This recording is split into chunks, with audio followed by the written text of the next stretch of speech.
আজকে তোমাদেরকে আমি দেখাচ্ছি চিকেন আমি ম্যারিনেট করে রেখেছিলাম।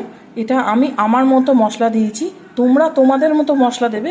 যেমন একদম সাধারণ যে মশলা সেটা হচ্ছে আদা রসুন পেঁয়াজ, আর আমি একটু নুন দিয়েছি, গোলমরিচ দিয়েছি, দিয়ে ম্যারিনেট করেছি। ম্যারিনেট করার পর ওটাতে আমি একটু ধনে পাতা আর পুদিনা পাতার দিয়েছি।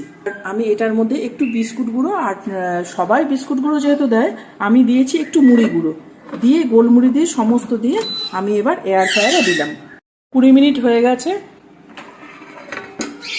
ও দারুণ দারুণ, বিনা তেলে এত সুন্দর একটা জিনিস হয়েছে, মানে আমরা না খেলে বুঝতে পারতাম না। এতদিন দেখছি, কিন্তু যতক্ষণ এটা নিজেরা না করবেন, না খাবেন, আপনারা বুঝতে পারবেন না যেটা অদ্ভুত একটা স্বাদ, যেটা আমি আজ পর্যন্ত করিনি। কারণ আমরা প্রচুর তেলে, অনেকে আছে যারা বিনা তেলে